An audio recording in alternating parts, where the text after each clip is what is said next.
Attention, attention, attention. Hinahamon kita.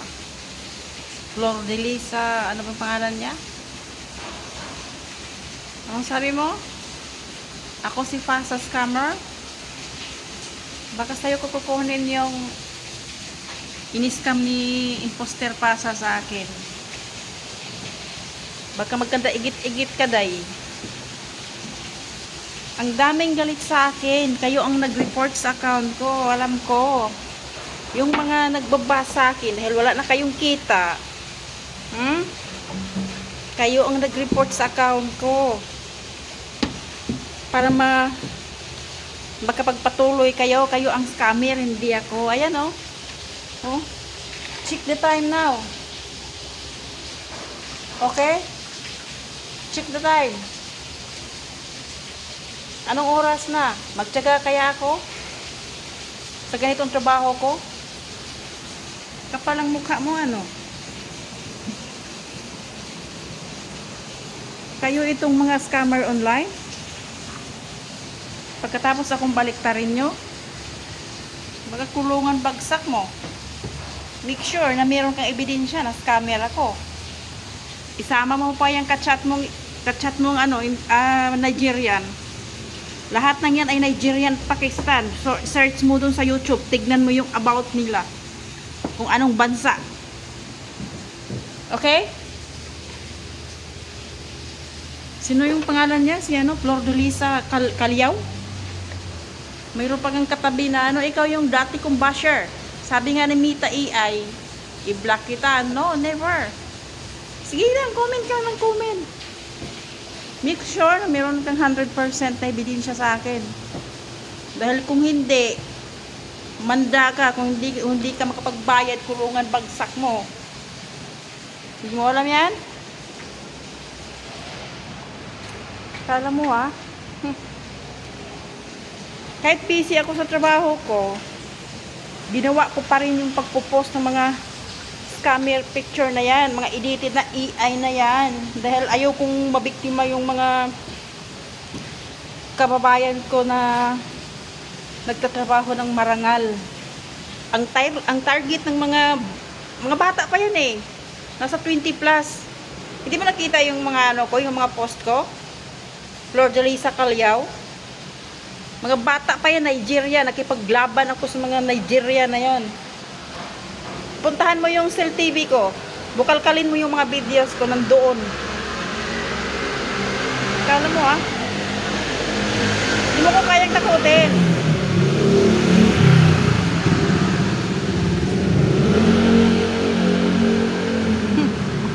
Hindi mo ko kayang takutin. Ilan na kayo? Akala nyo mapabagsak nyo yung ano ko? Mapabagsak nyo yung Facebook ko? Kasi once na bumagsak yung Facebook ko, pati yung page ko damay, dalawang page ko damay, pero hindi nyo kaya. Okay? Ilang bihis akong nag appeal kay Mita. Kaya yan ang dahilan na hindi ako na monetize dahil sa career report nyo. Dahil dati sa totoo lang guys, ang akala ko talaga ay totoong Prince Hamdan Pasa kasi ang galing talaga. Eh ako naman, marespeto akong tao, nirespeto ko, kinuha yung login ko. Kasi sa isip ko naman, wala namang masama, no? Sabi ko sa isip ko kasi wala naman akong tinatago. Nagulat ako isang araw. Nilagay na niya yung picture ni Prince Hamdan Pasa. Hiyang-hiya ako, sa totoo lang, sobrang hiya ko. Dahil ang plano ko noon is talagang obserbahan ko lahat-lahat. Biruin mo, niratrat ako ng mga message doon sa mga message na sinabi nila na hindi mo ba alam na yan si Prince Hamdan Pasa ng Dubai. Talagang hiya ako. True. Pero iniobserbahan ko talaga lahat-lahat. Nung napuno na yung ebidensya ko, doon na ako nagbo-voice out. Kahit sa YouTube channel, binabanatan ako. Biruin mo, meron pang sinasabi na gusto mo, hiwa-hiwain ko yung mata mo ng kaliit-liit. Ano kala mo sa akin?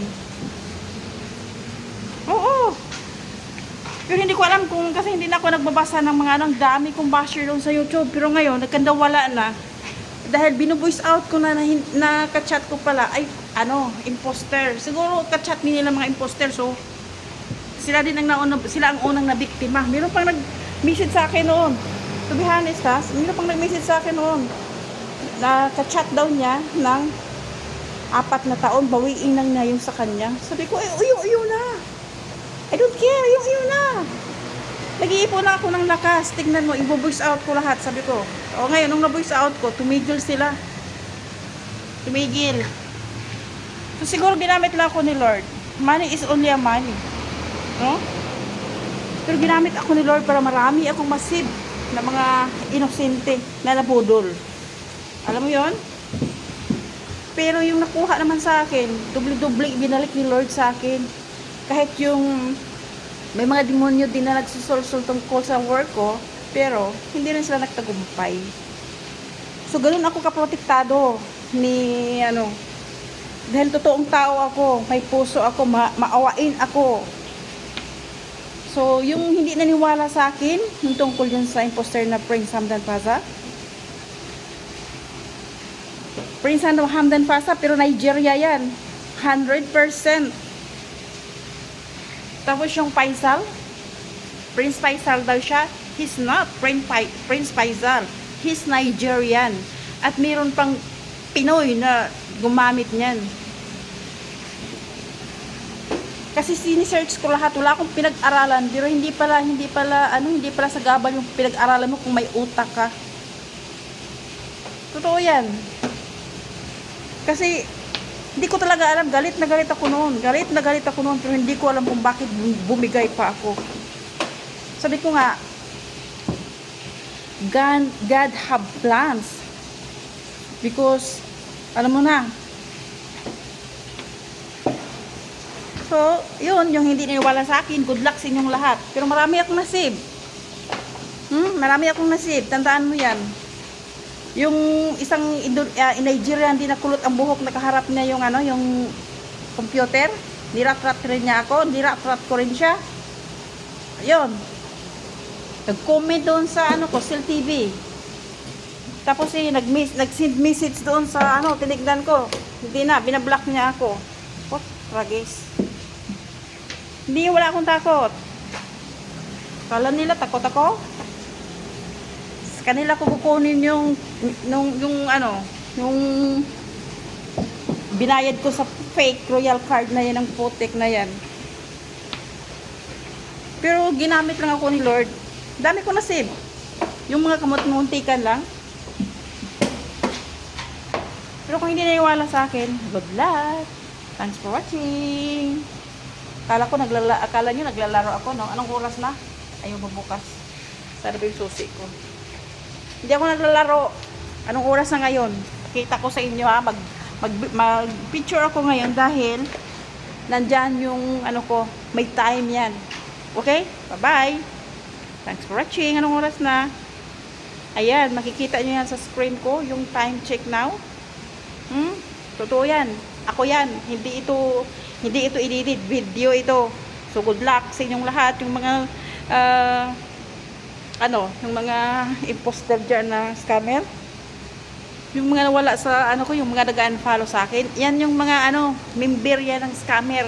Ginamit nila yung yung profile picture na yan ng friends ng Dubai, pero they are Nigerian, Pakistani. Okay? So good luck. Bye-bye. Ayan, naglilinis ako ngayon para magkaroon ako ng pera. Hindi ako scammer.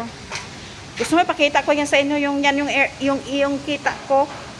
So, hindi ako mangi-scam dahil pinaghirapan ko ang lahat na yan kung anong meron ako.